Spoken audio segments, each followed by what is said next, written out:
It was a moan, it was a moan.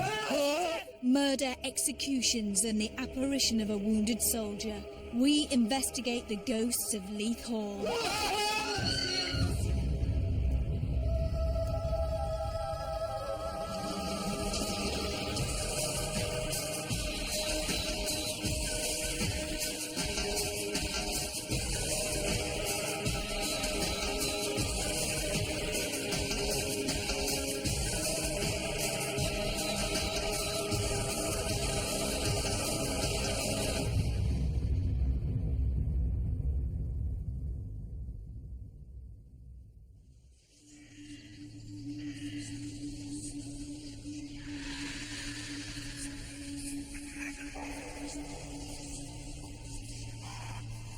Hello and welcome to Most Haunted.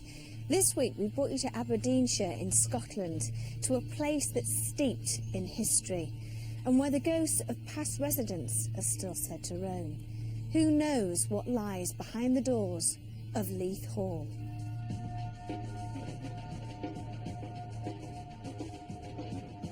James Leith built Leith Hall in 1650 on land bought by his father. For 300 years this beautiful home was passed from father to child. This made sure the hall always stayed in the family. However, in 1939 the wheel of fortune turned full circle. The last two lairds, father and son, died within 4 months of each other. Mrs. Henrietta Leith, the last laird's mother, gave the hall to the National Trust, complete with its memories and ghosts. It's got an incredible history going back to the middle of the 17th century. Many generals that lived here, big connections with Bonnie Prince Charlie, because this was a big military family. There's reported sightings of more than one ghost, and possibly why this place is so haunted. This was actually used as a hospital during the First World War. So how many people were brought here, severely wounded, and of course died in this very building? Heavily booted footsteps have been heard on this staircase. Also, the phantom of a man wearing bandages around his head has been seen and heard moaning as if in great pain. Could this phantom be the murdered John Leith, who was shot in the head? A gentleman, one of the Leith family, who was shot in Aberdeen after a dispute. Someone was arguing with him in a pub about the quality of grain that was created here at Leith Hall. This gentleman was shot in the head and died 3 days later. We believe here at the hall, in the old part of the hall, the north side, his bedroom still preserved, and he's been seen wandering around various parts of the hall, including the staircase, but he's always got a bandaged head and blood dripping from it.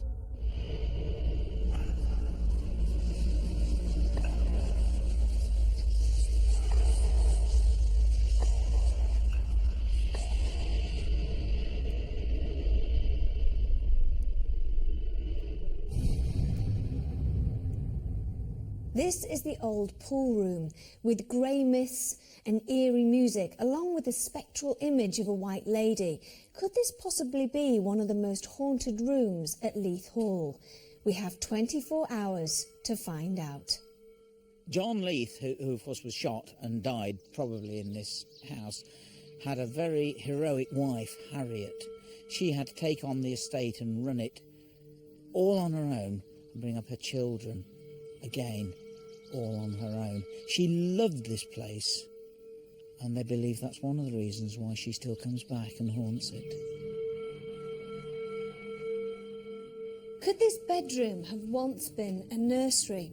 The cries and voices of children are often heard, but they're never seen.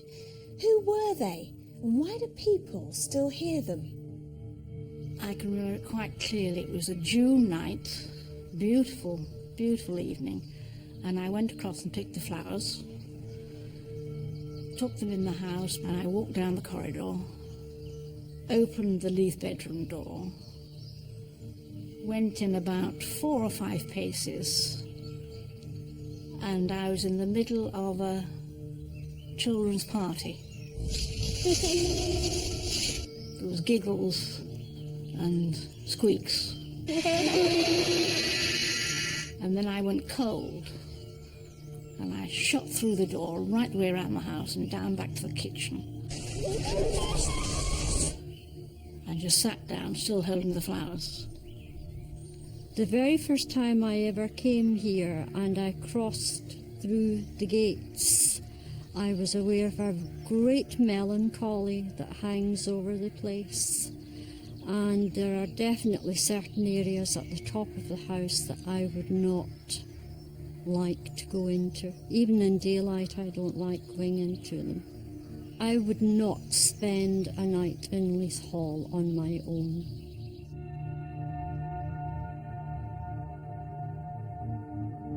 As always, our paranormal investigator, Phil Wyman, had conducted the baseline test prior to the rest of the crew's arrival.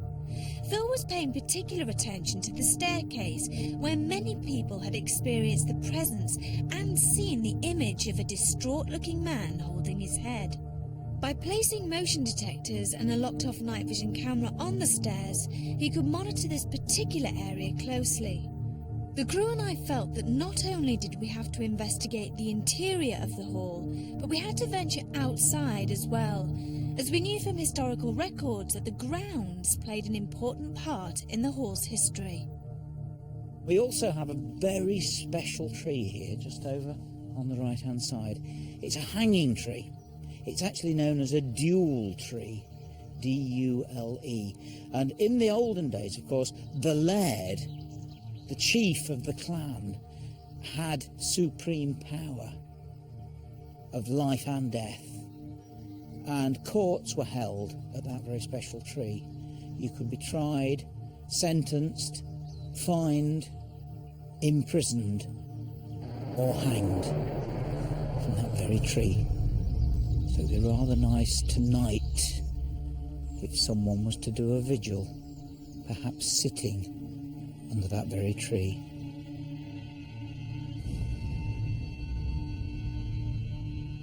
We decided to begin our investigation outside because we wanted to know more about the famous tree.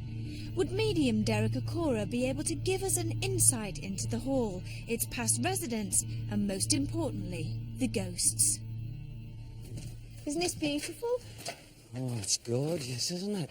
Now we're just going to follow you. Okay. Now, I want to go in the direction, keep going in this direction, and I just feel as if the residual energy will give us that, like, spiritual pointer. Mm-hmm. It's like, look, like my hand does that. Yeah. And that's like an indication through this energy to go in this direction along this path. Down here? Yes. When you say you get pulled sometimes Yes. to go in a direction, is it a voice you hear, or is it just a feeling? No, it's basically feelings, that residual energy.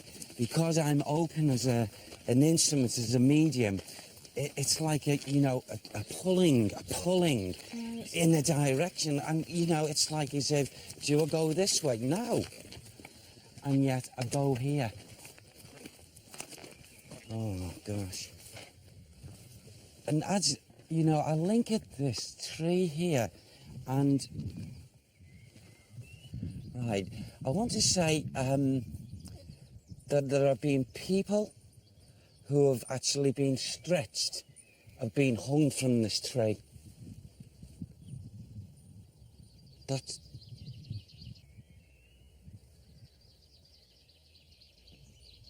because the energies of people who are like unhappy, their energies, their joint energies are here. So I've got to tell you, this is, I know it sounds a very crude word, but like I feel it's a killing tree, okay? What's this? You see, I'm getting the energies from here to here. and I feel there have been many souls have been strung, lost their lives through some form of justice. Say that again, Sam. I used the word, not the Lord, the Laird. Right. The Laird meted his punishment out by stretching them up from the tree. The Laird.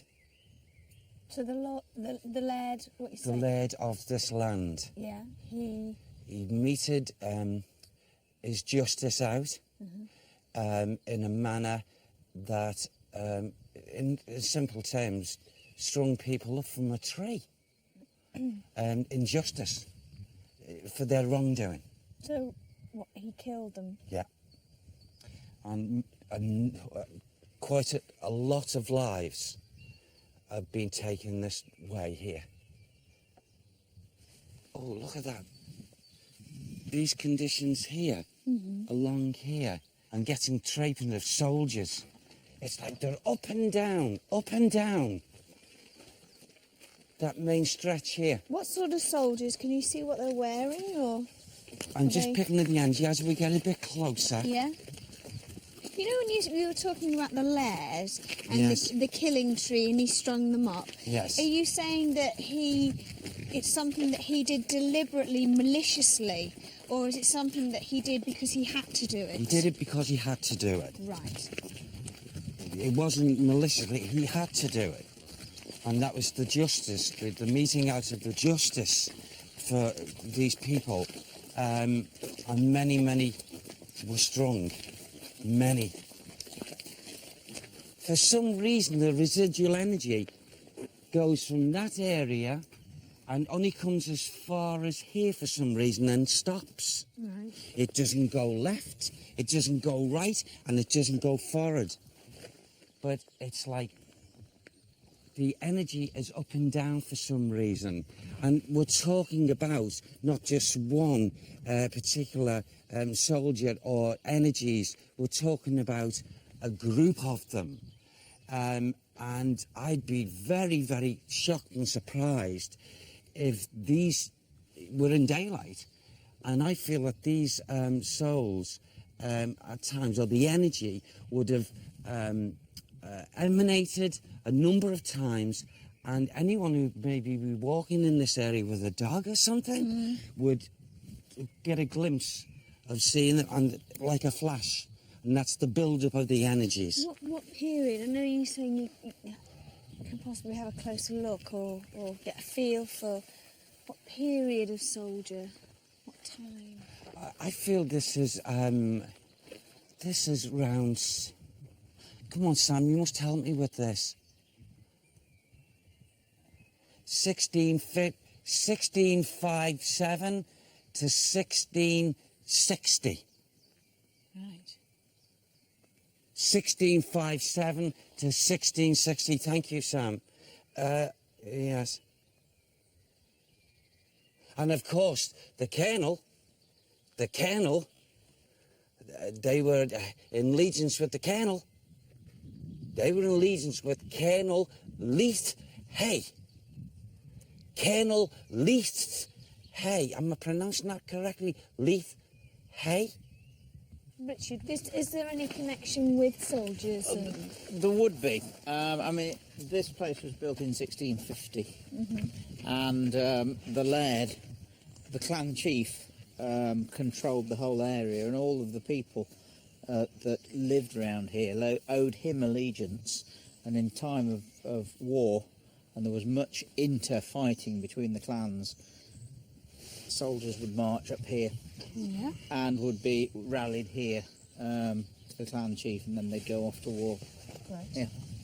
Well, it's funny because, when I say funny, it's like their energies would be seen, be heard as well from that pointer, and no further than here for some reason. And we're talking about, littered with these soldiers. So that, and for some reason I can't, at this moment, figure out why It would just stop they here. would just stop here. There must have been a reason. I wonder if there was some sort of building Oh, kind of apart from there.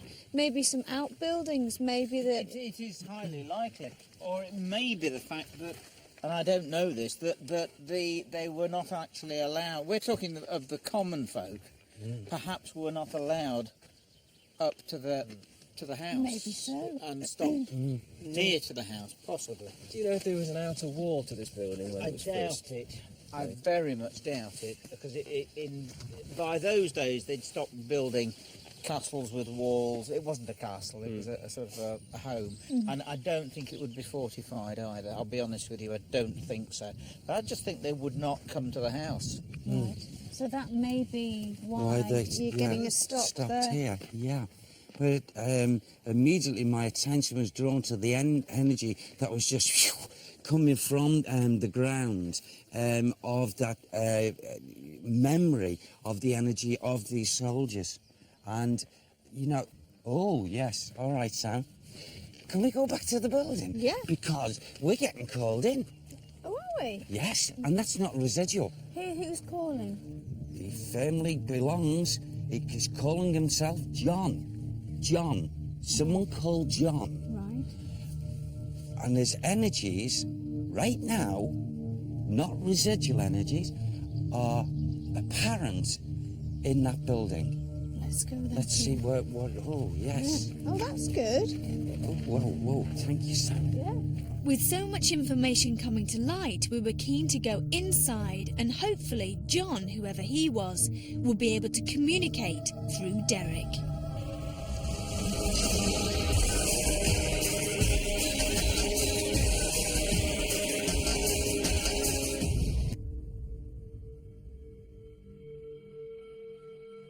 Leith Hall has a very regular visitor. Many people have reported the ghostly image of an injured man on the stairs. People have speculated about who this man could have been, but hopefully Derek would be able to confirm his identity. We can just go up these steps here, because as we put our feet here, it's like us three here retracing steps of the residual energy. Where you're standing here now, energies that develop here are not just the residual energies. These energies that are placed here at times, that is in visitation of a spirit person who's coming into this home maybe as regularly as he likes. And, you know, in mind, this energy takes me away from this building.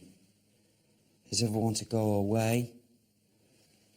Down that path, that long path. And I feel as if this soul could have at times been recognised where you're standing here and looking down, and maybe being seen through either the corner of a person's eye in a split of a second, and then his energy would just like disperse. And oh, forgive me. Okay. I want to, and it's only like symbolically, hold my head like this in memory with the soul. And, he's taken me now, thank you, away from this home in thought. And I seem to be, I'm listening in this area of a lot of males, a lot of men talking. There's very loud. And there was a here at his head. This John, is this John? John? A wound to his head. It's like as if, why they're putting this bandage around my head, wrapping this bandage around, is there a wound to his head. And he was not murdered. He was not murdered. And with the firing of a a gun or something. Yes, it was bullet. And he was in the way. It wasn't meant for him. It was not murder. John Leith. John Leith, he's informing. John, his name. John Leith. Right. There's another man that comes here. Okay, in visitation. Is he further up? Okay, can we go further up? If he...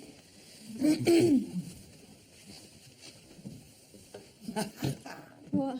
Okay, running through here, from this section here, I'm very aware of 5 or 6 little children.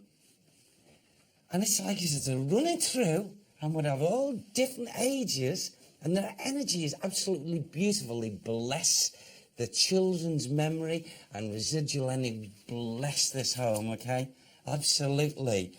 And, you know, it's like as if they're up here, they come in because they want to play. Oh, they want to play.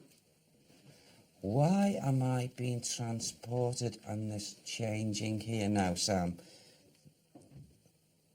It's like suddenly I'm in it's like being in a hospital. And people are being looked after and treated. Here. Take me away from that energy, Sam. Let me go link back with the little girls and the boys. Yes. They play with things up here. They play with little items. Who were they? What is that? Who?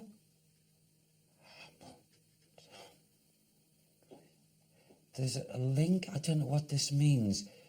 Christina Hamilton.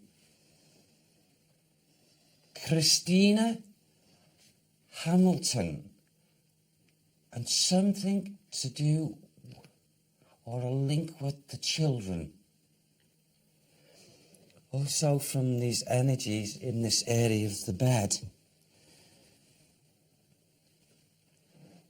I get a person, a lady, whose hair was white. I get this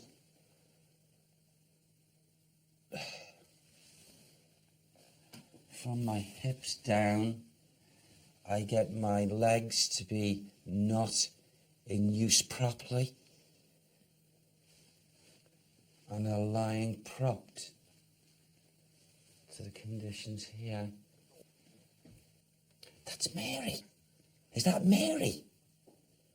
Mary Leith. Right. Mary Leith. Leith again. Oh, the energy. Can we just go through back there again?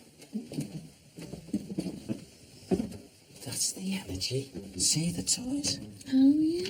Look at the toys, the dollies. That's why they're drawn. Look at the pictures. Yes. Could it be them? Yes, but there's actually 4 of them in all. There's 3 girls. I feel 2 of them are in that photograph. Another little girl and a boy. And I feel the boy being the youngest. Who were the children, and why did they pass over so young? I feel that their energies, again, would come in visitation. They're not grounded here. Oh, there's a James comes here as well. James Leith. James Leith. Right. Oh, now thank you, Sam. James Leith would, do you know what I can say about James? Is he would look upon things of this and say, I'm taking his words now. All this belongs to me. Yeah? As if he scour the atmosphere with his eyes. Because of me. In a proud way. Yeah. Again, a nice person. there's no negativity that I, up to now in this investigation, have I come across. Nothing. There's So love and nice. there's goodness.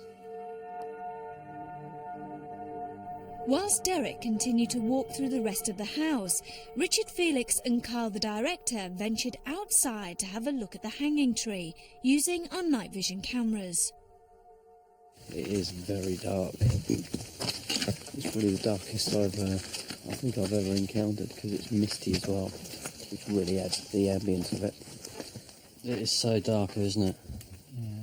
Where would you have thought that they would have hung people from? I mean, it had to be quite high, wouldn't it? Yeah, I've already looked, and I think there's two boughs. You see, basically, it was the convenient bough of a tree. This was long before gallows were established, which was like a football goal. It was any stout tree with a branch sticking out, and there's one here. I looked at it earlier, and this is absolutely perfect. I think this is the one. But I had no idea why I think this, apart from the fact that it's the correct shape. It sticks out to here. You've got quite a mound here, so you can't stand them high. But you must remember that often what they would do is just throw the rope over the bough, bring it down here, tie it round the neck, and haul them up. Oh, so they wouldn't break the neck, though, straight? Oh no, there was no breaking of the neck until after 1870. I recall a long time ago someone saying that about people being hung, that if someone really loved you, they would hang off your legs. Correct. Would that be because that would be a quicker death? It increases your body weight, tightens the rope, and brings about So that would have actually unconsciousness. happened. That happened. That's where the saying "pull the other leg" comes from. I know what people would have suffered here, underneath the boughs of this tree. Now, as we've entered this, again, another lovely room. Now, I'm looking at the panelling here. I'm drawn to the panelling. I'm also drawn to the ceiling here, which is also wood panelling. And, you know, you may laugh at this, Iffy and Phil, but as I'm looking, it looks very pretty and decorative, doesn't it? But it would be even fitting, some of this panelling in the likes of, you know, a church or churches. Funny enough, the panelling here is made from church pews and cabinets.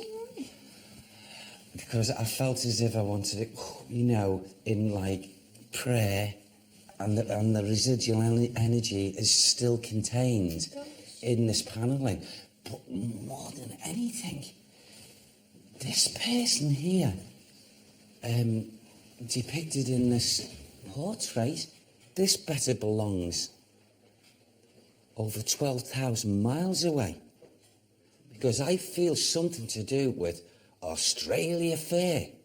It's like as if this is a person who I feel would have travelled a long distance, and the only way it makes me as energy, the residual energy makes me feel as if I want to claim something. That's mine. Now, I don't know what that means in connection with this building.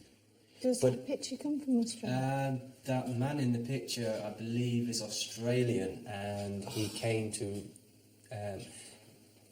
have hold of the hall through a relative of his. So he's claimed it. Yeah. Right. So that's the link. This is why Australia was blowing out at me.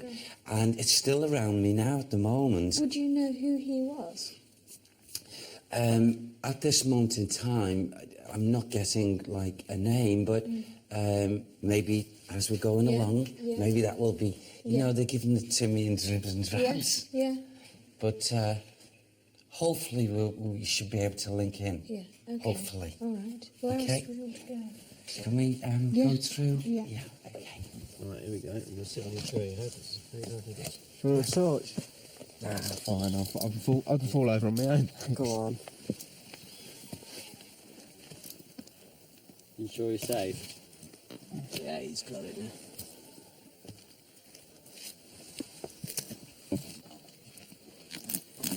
Yeah, so we reckon this was probably what it was, Richard. Yeah, I think so.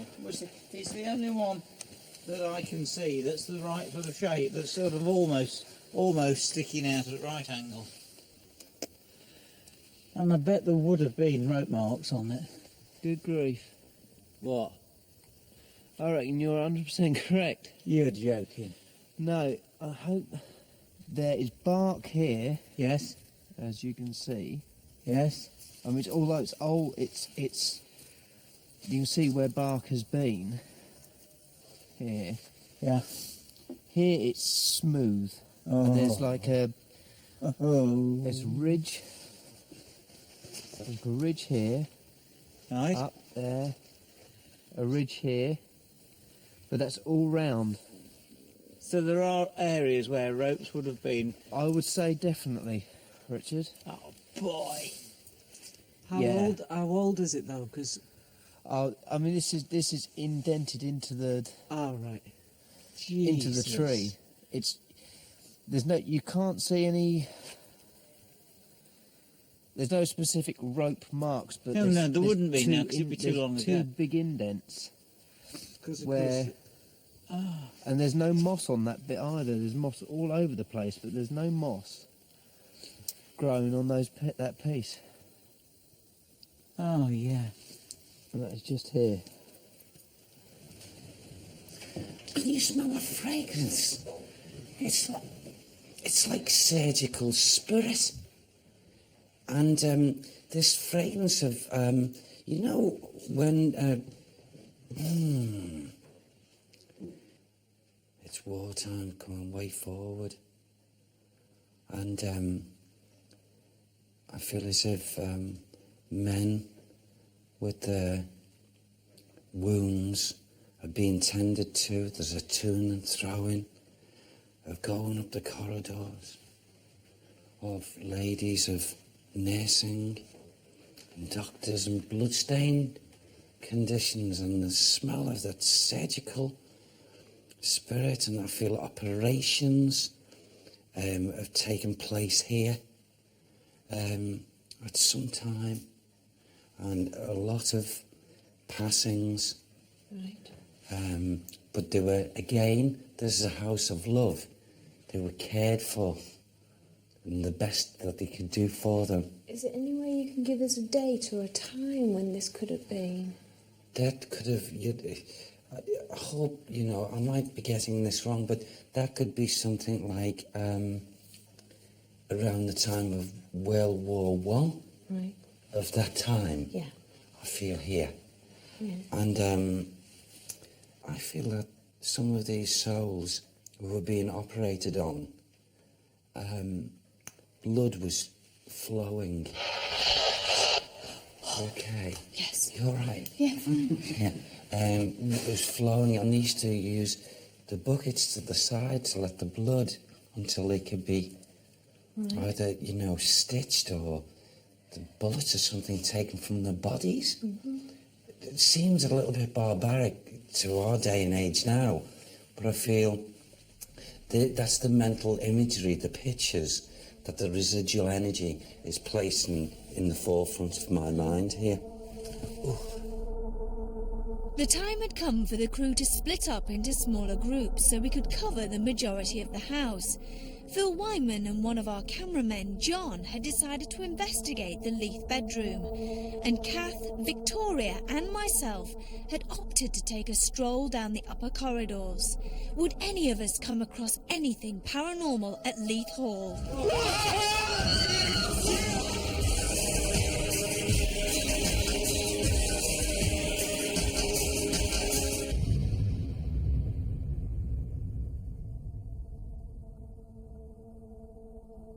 Kath, Victoria and myself are finding the old corridors a little scary.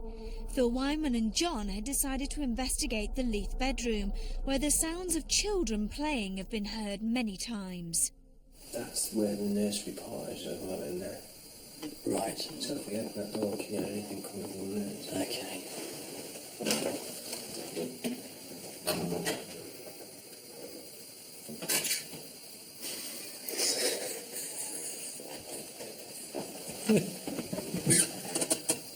You're joking. I'm not going to go in there. Can't leave this door. That obviously wasn't meant to be.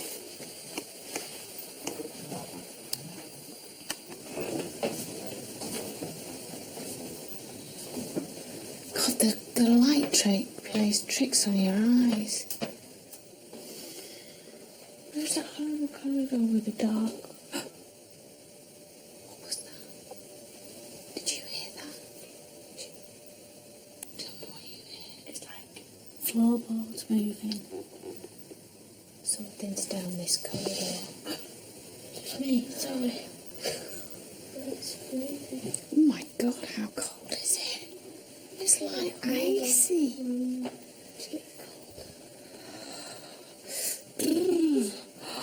Oh my God, how cold is that? Shh. Like something going. Shh. Shh. What's to the left? The stairs. Stairwell. Do you think it's the boys?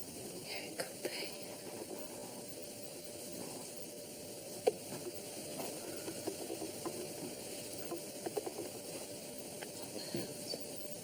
Stairs. It's really cold here.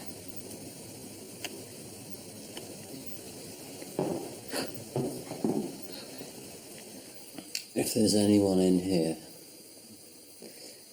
there's any residual energy, any spirits,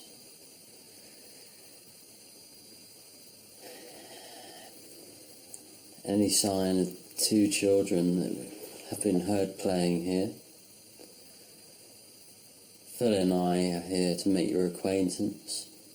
We mean you no harm. Cliche though it is, we mean you no harm anyway. We're just interested to experience any sign, experience your presence. Something. Is that you? What? Moving there. No, there was like a shard of light. I don't know if it was passing this camera over, but I saw a sheet of light go that way, and I think it Which might way? this way. Alright. Hang on, let me try that again.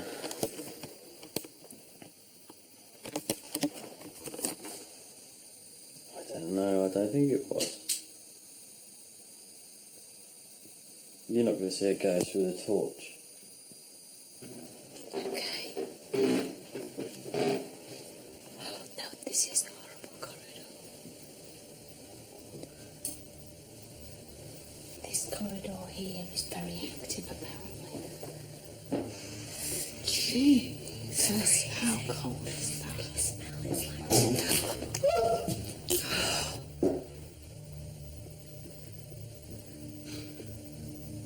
Close the door. Them doors were already closed. There wasn't a door open. It's freezing, isn't it? It's extremely quiet in here. I know a lot of places we go to, it's always very quiet, it's always very cold. There's two characteristics of the places we go to. A lot of the places that we go to are sort of seem to be unnaturally quiet now. Jesus Christ. What? What? That's why I saw a light. Yeah, what kind of light did you see? It's like a flash coming from here. This area here. If I just shine a torch, Don't shine. just there, that area. There, right, okay, Yeah. fine. It could have been. When you said that, I quickly flipped it round. Could it have been that? No. No. Okay, hang on, Sure. try again. Could it have been that? No. That's if I'm shining it right there. No, it wasn't that. It was a flash. Right, okay. Flash. Right, that's something I wish. Something I really wish I had on camera. Yeah. My here Sunderland. Each group spent a decent amount of time in various rooms throughout the hall. Even though strange lights were seen and doors seemed to be opening on their own, nothing was caught on camera. After a short break, we decided to regroup and carry on with the investigation. Rick, Craig and Stuart, our rigger, had opted to investigate the music room. This was a room where many different ghost sightings had been witnessed and strange voices and piano music had been heard. We were all surprised when one member of the crew decided to face their fear and go into the grounds on their own with a night vision camera.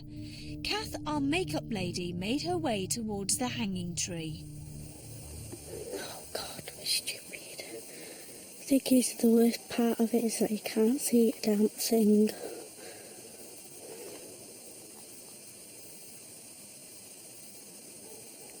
Like, it sounds like there's things around me.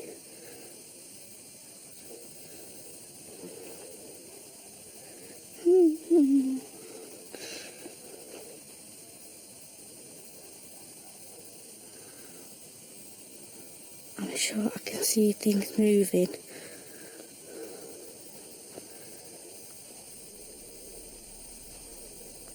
You at the tree yet? I can't see a damn thing. If you look through the viewfinder, you can sort of see yourself, you see where you're walking.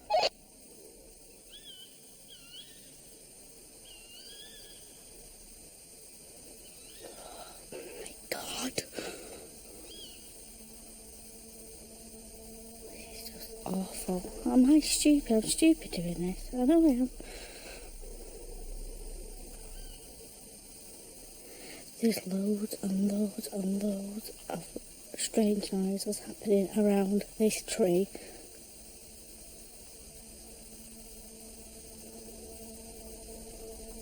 Maybe it's animals.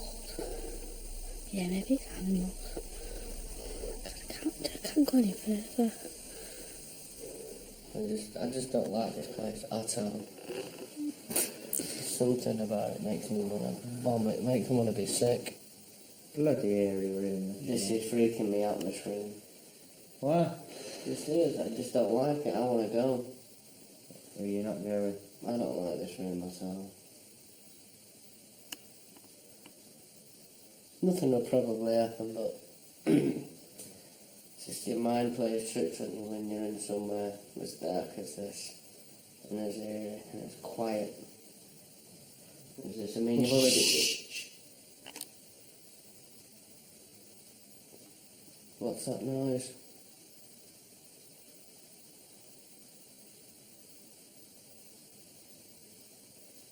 Hear that? Yeah, like a rumbling. Yeah. Yeah.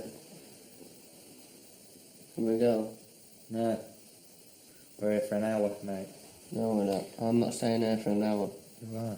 No way. Can I do that? Mate, you went in the cellar on your own. I don't know, it just feels different from being outside earlier. Have you seen it outside?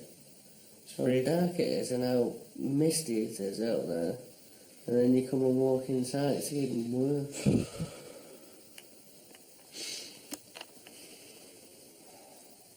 It is quite freaky. I get bludgeoned to death and no one would know. What was that noise?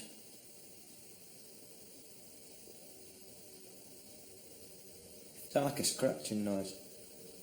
I thought it was coming But from behind it's also the kind of like Please. floorboards. Hold on a sec. Shh. Shh. Say her again. Shh. Just be quiet just so we can pick it up.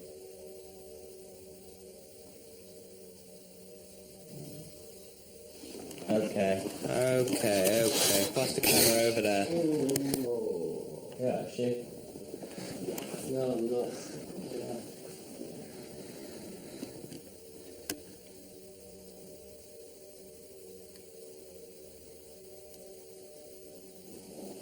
Let's check outside. I don't think anyone will be here. Mate,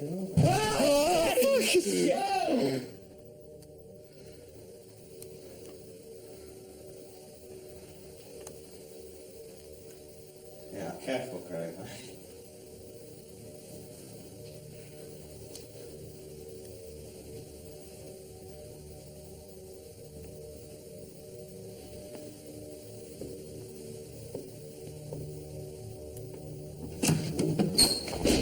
Okay. What was that then? Let me have a look, stay there. Hang on. There's no one there. Hang on, let me just... Wait. That's in there thing you can't open. The lock. Oh, fucking hell. There's no one out there. There's no one out there at all. Okay, I'm now fully shitting myself. It did seem strange that the sound of a door banging had been heard in the same section of the house during 2 different vigils.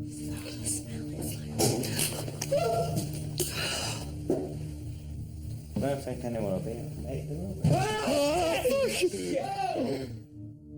It was decided that we should spend some more time in the music room. We also tried to conduct an automatic handwriting experiment. This is where an entity from another realm brings messages through by using a writing implement or any other means of communicating through the written word. A few squiggly lines later, nothing of huge significance showed up on paper, but it wasn't long until something spooked us. It's so cold.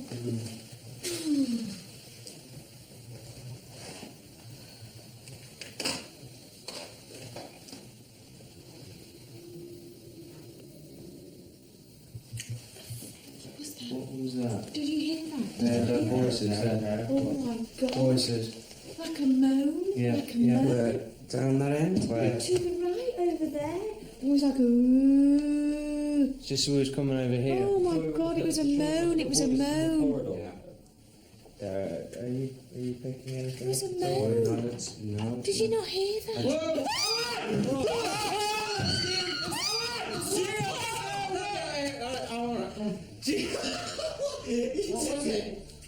Did you hear that? No. Did you hear that? No. You're right. What? I didn't hear no. What was it? Jesus, did you hear Christ is, Did you hear that? very infectious. No, in all sincerity and what have you, we seem to be agitating.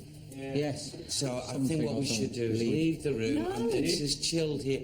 If you stay in, you're probably going to get whoever it is. His energy's here. Well, we don't mean any harm. No, I know. We should stay there. It'll Okay, just be if nice you and wish. calm. According to Rick, he had heard a hissing noise next to him, and our soundman Tom had felt a presence close by. We have tried to find a logical explanation as to what caused the pandemonium, but have failed. To this day, we do not understand what we experienced in the music room. At least during this experience, we were all together and not alone. I can't do it.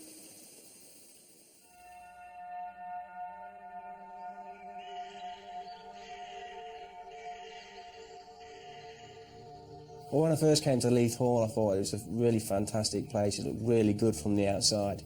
Inside, it's full of original furniture, which adds to the atmosphere. It was quite an exciting night. Things happened. I was absolutely terrified upstairs. Fear tends to spread through people, and once Yvette started, I lost it as well. My investigation here at Leith Hall has been quite exciting because during the investigation I managed to keep in contact with at least 3 individual spirit people. To add to that, I got the pleasure of linking in with the lovely children on the top floor. Now, when it came to doing the vigil, I really enjoyed this one. The music room seemed to produce some of the weirdest occurrences. I'm not sure if it's paranormal or not, but it was interesting nonetheless. We went off to the hanging tree, and Carl climbed up and actually found grooves, scars from the actual ropes that had been attached to the bough of the tree, I think proving that that was a real hanging tree, and that was quite something. I feel that these spirit people who have loved this home, I've had experience, all tried very hard this evening in this investigation to prove to all of us that they are still around and kicking. It's been an absolute privilege to come to a place like this. Really enjoyed it. This investigation, I think we learn a lot about how the different crew members are becoming a little bit more confident and sometimes a little bit more sceptical in their investigations. A good example, perhaps, is looking at Kath. Now, Kath normally would be extremely frightened when she goes on these investigations, and on this particular case, she actually decides to go out on her own to visit the tree where apparently hangings took place. Of course, we see her being a little bit frightened there, but in the past, she wouldn't have even thought of going there on her own. So again, we can see that she's becoming a little bit more confident and a little bit more adventurous in the way she's going about these investigations. Another example might be Phil and John in the nursery. Both of them see this flash of light, but rather than quickly jumping to the idea that maybe it's a ghost, maybe it's an orb, then they think, okay, well, what could have caused that? And particularly John decides to experiment with the camera to see if that could actually cause the light that they're seeing. So again, it suggests that the crew are trying to become a little bit more experimental in coming up with other explanations for the phenomena they're observing. So in general terms, I think we are seeing different members of the crew becoming a little bit more confident in the way in which they go about the investigation.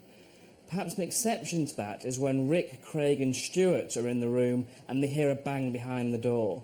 And even before they've heard this bang, they're very worried, they're very frightened, they don't really want to be there. And as soon as they hear the bump, people are screaming, particularly Rick, very, very frightened by it. So again here, perhaps for some of the crew, they're actually becoming more frightened each investigation they go on.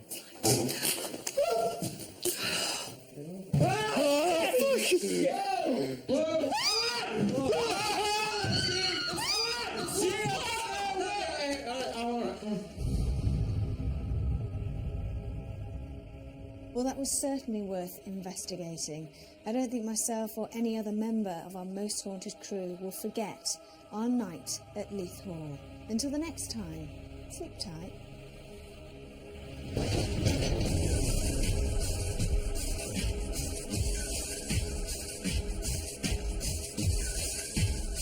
Rick's in my arms watching my daughter like that, he's like...